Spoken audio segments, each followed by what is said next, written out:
All right, so the day has finally come. It's now my 1 year anniversary on my fitness journey. I've lost 80 pounds so far, and I also uploaded a video of my weight loss transition as well. If you want to go see that, I will link the video right up here.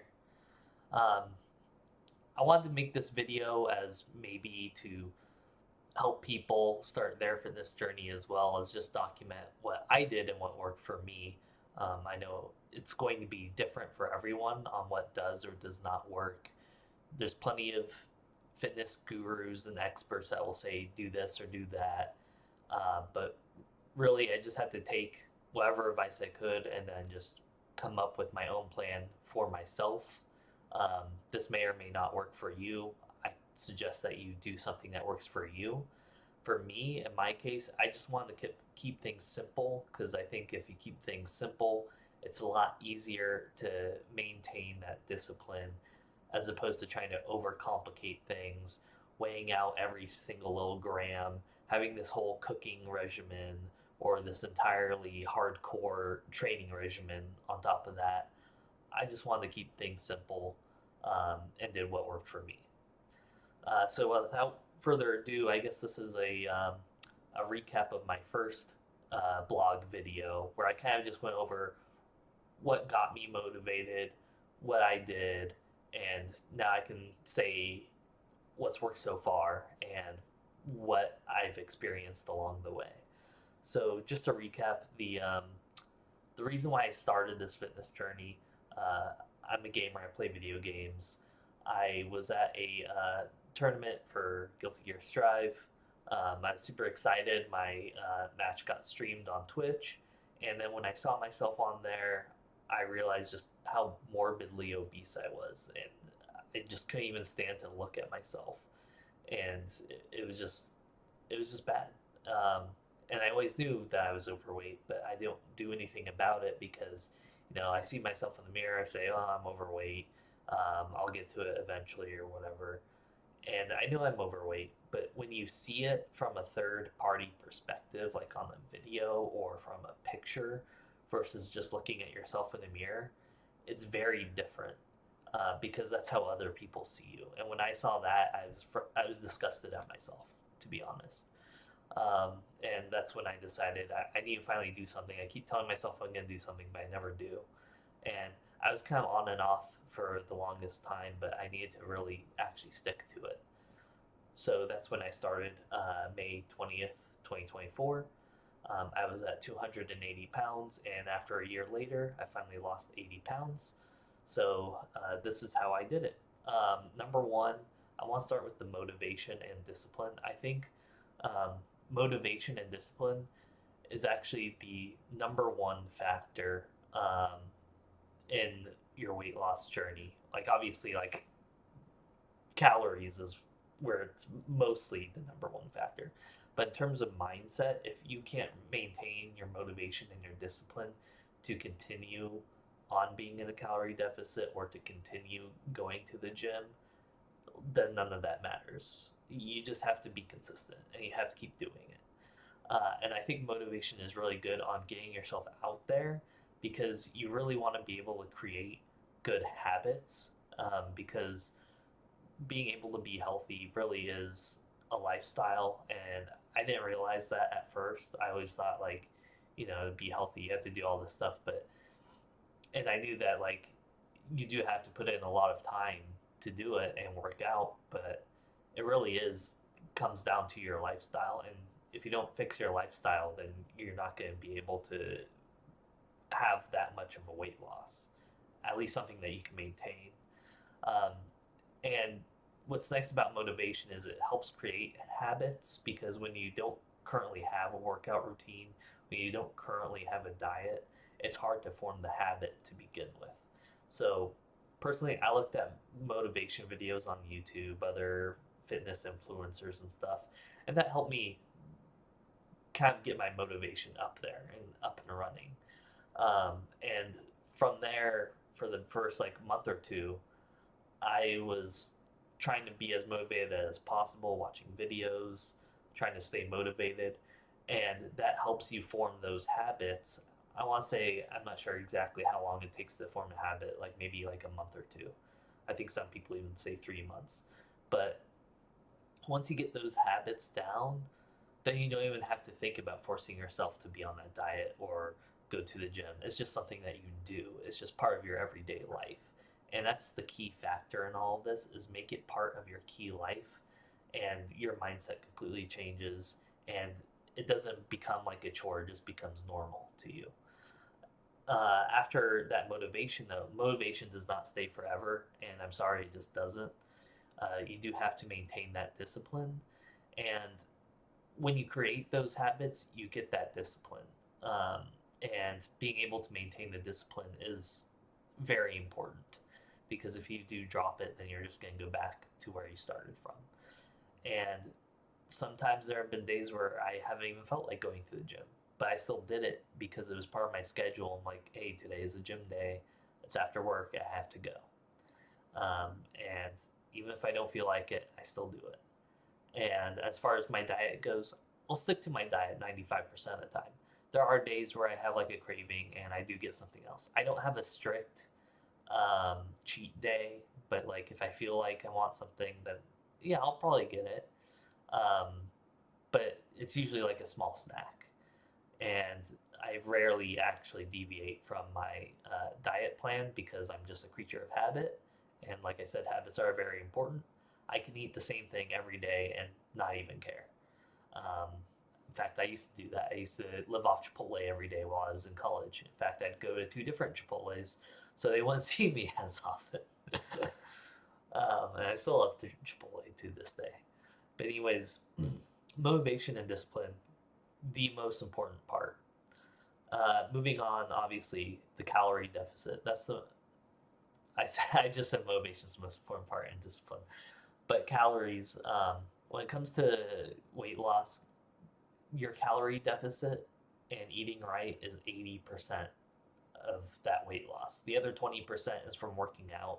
And you can't just work out and have a bad diet. You have to have a good diet. There's no way around that. I don't care what other random people say. You do need to have a healthy diet. Um, for me, uh, my breakfast, I normally don't eat breakfast. So I didn't have to worry about calories there, but I do have lattes. I do get a vanilla latte. That is my guilty pleasure. And that's the one thing that I made no compromise for because I wanted to at least keep myself happy during my diet. I don't want my diet to be something where like I just feel bland all the time. Because if you do that and you go too extreme, then you're not going to be able to keep the discipline to stay on your diet. So I wanted one meal in my diet or one food or drink or whatever that allowed me to have some joy in my diet. And for me, that was lattes in the morning. Something to always look forward to, and something that I always look forward to. I did move on from lattes to cafe mistos though, which are basically the same thing, but I guess they use more water and less milk, so they're slightly less calories.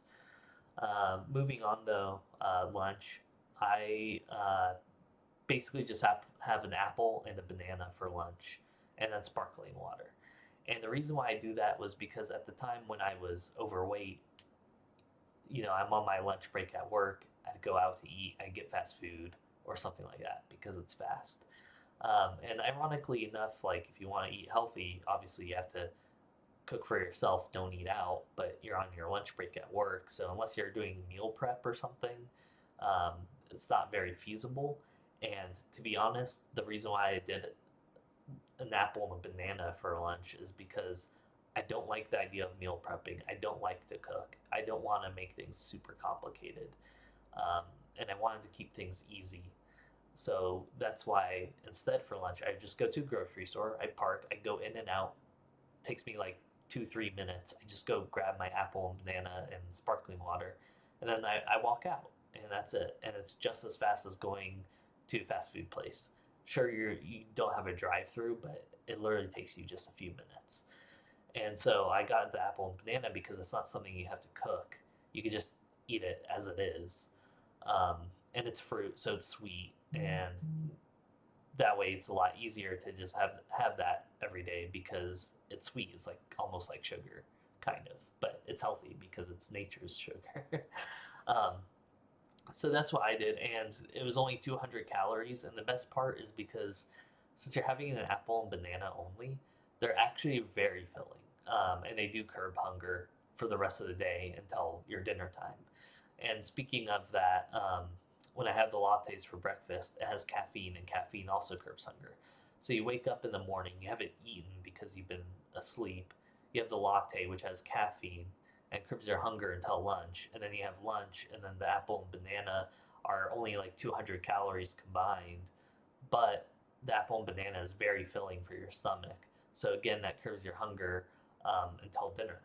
And then dinner, I just make steak and broccoli. It's super simple. I just put broccoli in a pot, I boil it, and then steak, I just put it in a pan, and I'll sprinkle like whatever spices on the steak. And after it's done cooking, I'll even put on salt and steak sauce because again, I don't want it to be too bland. I want my meals to be enjoyable, even if it's like a little extra calories. It's practically not that much. So I'll have steak and broccoli pretty much every day. And again, I'm a creature of habit, so it doesn't really bother me to have that almost every day. And in fact, I kind of do break it up half the week because 3 days a week I go to the gym, and on gym days, instead of making steak and broccoli, it's usually just easier. And because I want to eat after an hour workout or within the hour of working out, I want to eat something, so I get Chipotle because I'm too tired after the workout. I don't want to cook, and plus I want to eat within the hour. So I'll grab Chipotle on my way home. I'll get a bowl because I want to avoid the tortilla. So plus Chipotle is really bad at wrapping those burritos. So I'll get the bowl with double chicken or double steak if that's what you prefer.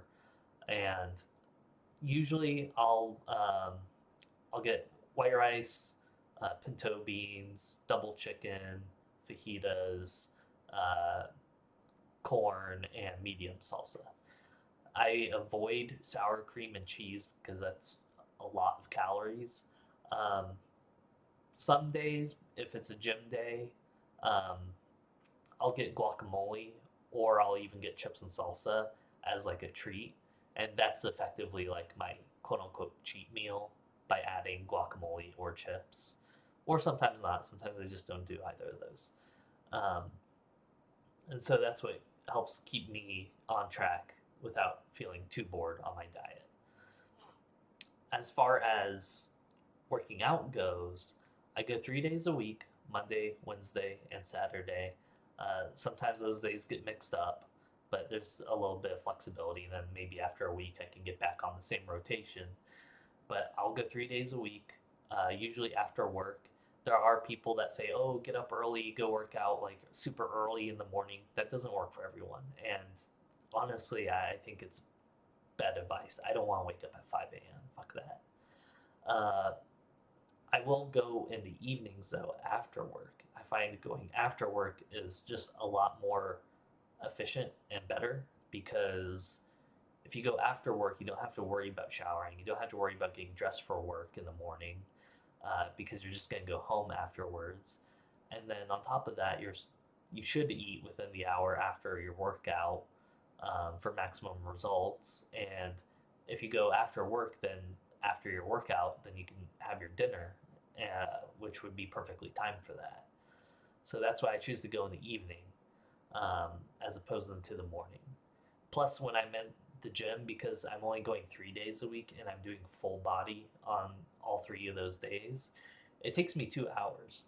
I'm usually on the machines for an hour and a half or so, doing both upper body and lower body, legs, arms, chest, back, everything.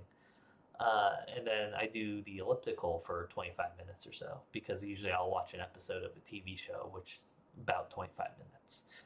Um, so I'll do that. And the reason why I pick weights is because they're simple, they're easy, they help you with your form.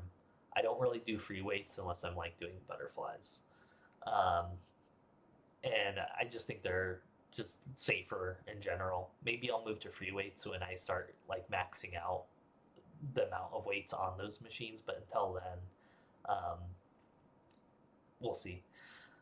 And then I do the cardio at the end because you're gonna be tired after lifting all those weights, and I think it's just for safety reasons better to do cardio at the end. And I have heard that it's just generally more efficient to do weight training first and then cardio as well. Plus, I don't want to do cardio and then be super tired when I have to do weights after that.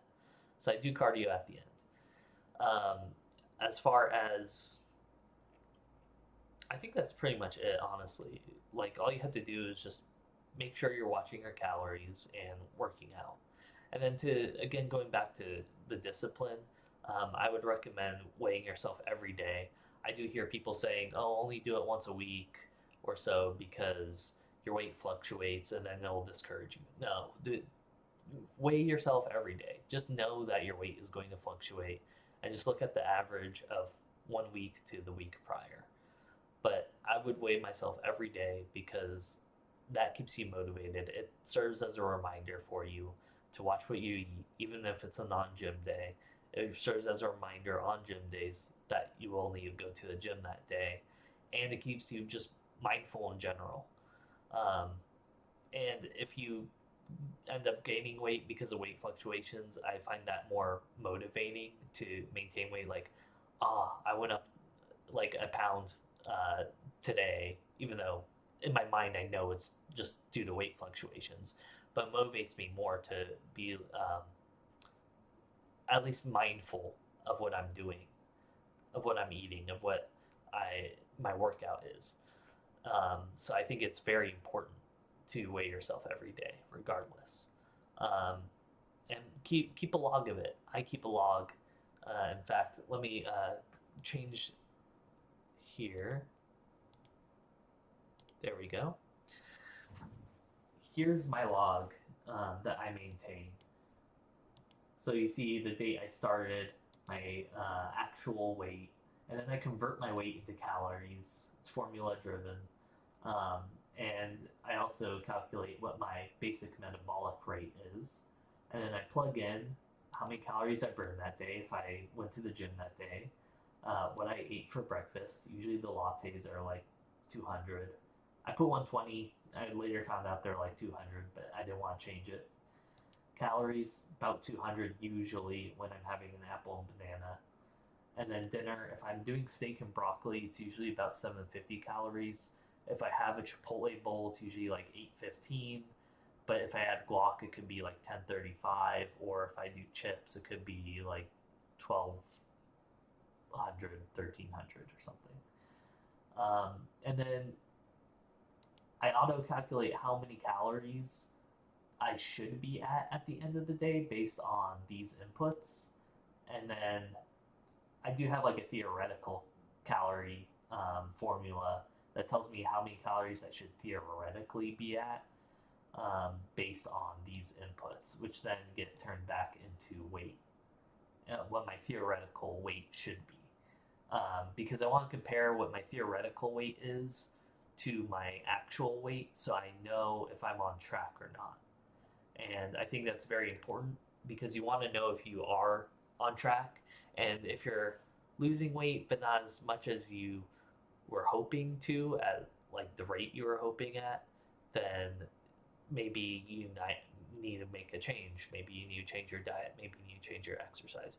Maybe you thought you were counting your calories correctly and then there's something wrong in your calorie calculations. It could be a multitude of things, but at least that way you can compare and realize if you are losing what you're expecting to lose.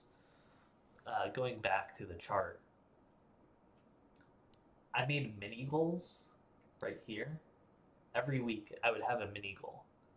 And I think as part of the motivation and discipline, having a mini goal is very important because if you have I just want to like lose 100 pounds and that's their only goal, then you may not get there because it's one giant daunting goal that seems very far out of reach. And instead of having one large goal that seems really out of reach, it's better to make multiple smaller goals so that way you can maintain your motivation. Like, yeah, I reached my goal for this week. Now I'll move the goalpost and I'll have a new goal for next week. And if you don't get it, then you're like, okay, I need to try harder the following week after that. I think having many small goals is far better than having one large goal, um, especially when it comes to motivation. As far as like my progress photos, I took progress photos. That's also important for maintaining motivation. Um, Again, you want to weigh yourself every day because that will tell you how much progress you're making. You're not going to see all that much progress right away, and it's a very slow process. And because you're seeing yourself every day, you don't really notice many changes, and that's why weighing yourself is very important because at least you have some kind of change that you can visually see when you see that number. Um, as you'll see, like here, I started at 280 pounds on May 20th. Let's zoom in here a bit.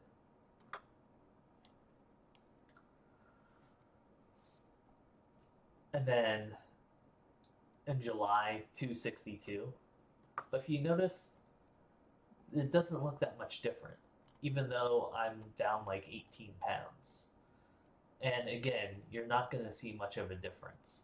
Uh, Later end of July, 260. August, 250. But I still look not like much changes happened.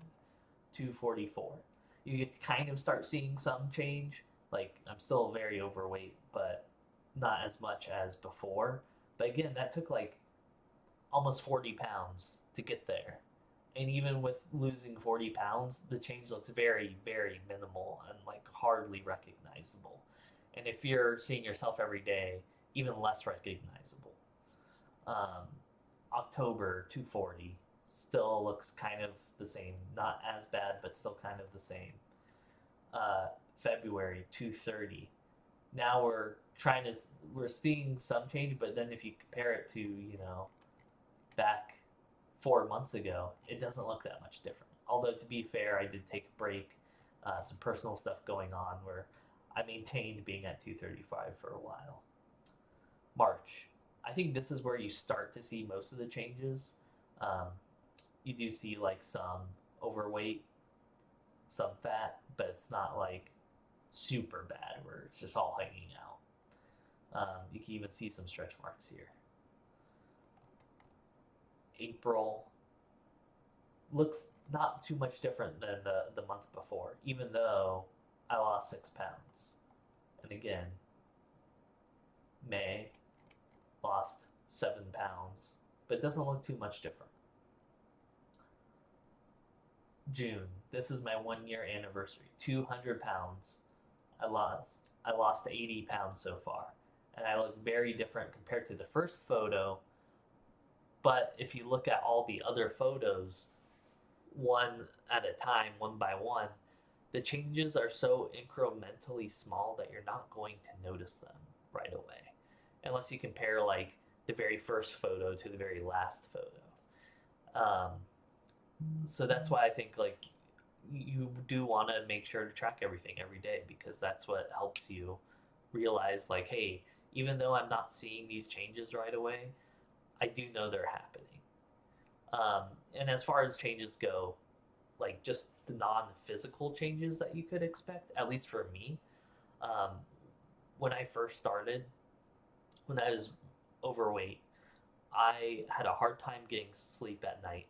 I had a lot of acid reflux all the time throughout the day, and especially when I'm asleep because I'm laying down. And I would wake up in the middle of the night with like an acid reflux and like gasping for air, and now I can't sleep, and I have to sit up for like half an hour in my bed because my stomach is all upset. Um, After I lost like 20 pounds in like the first month or two, that acid reflux, it just went away. I just never had it anymore.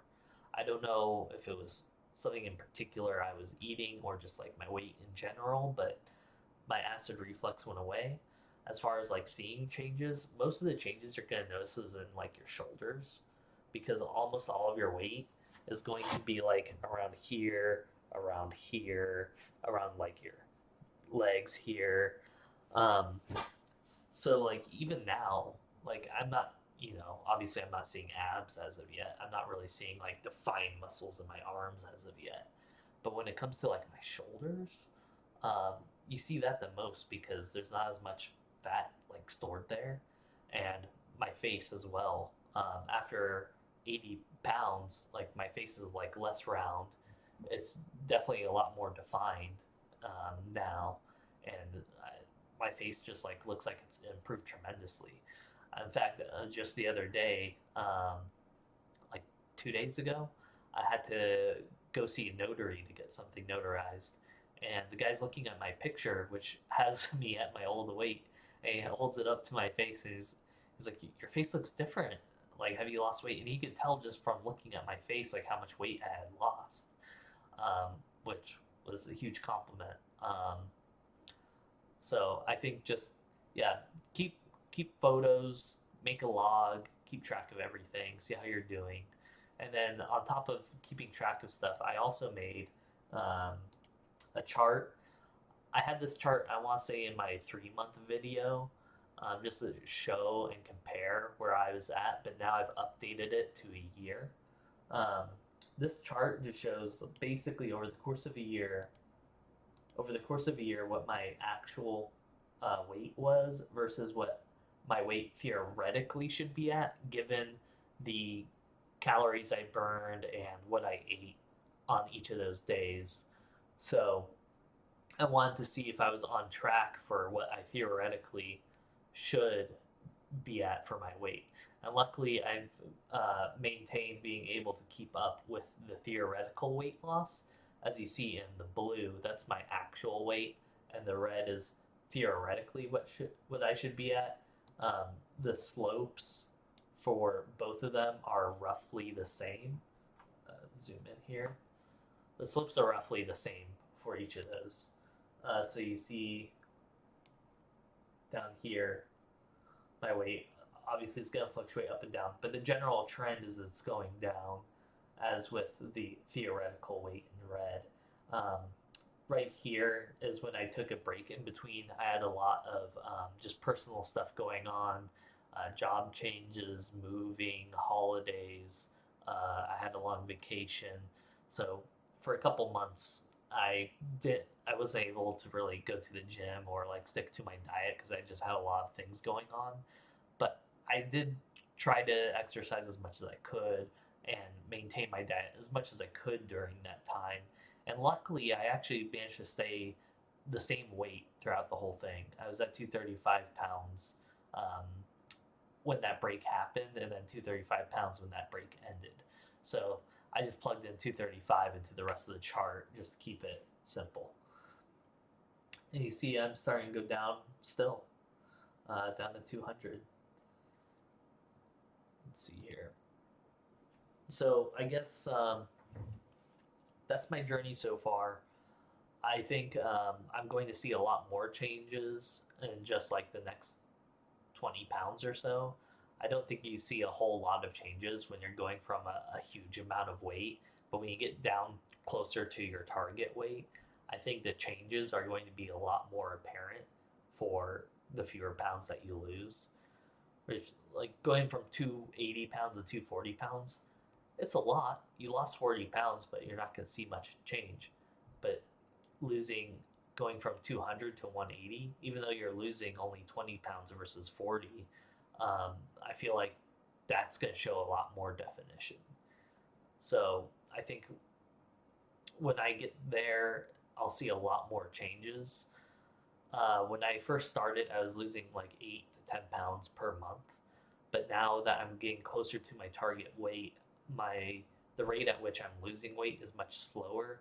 Now I'm only losing 4 to 5 pounds a month, or like 1 pound a week. So to lose this next 20 pounds, now that I've reached my goal of 200, I want to lose 180, and to lose those next 20 pounds, it's probably going to take me 4 or 5 months, or about half a year. So I think come December in half a year, maybe I'll reach my goal of 180. But that's where I'm at right now, and I hope this video has helped other people as well. And just wanted to show like this is what I did. This is how I got to where I'm at. This is how I lost 80 pounds. And again, not everything's gonna work for everyone.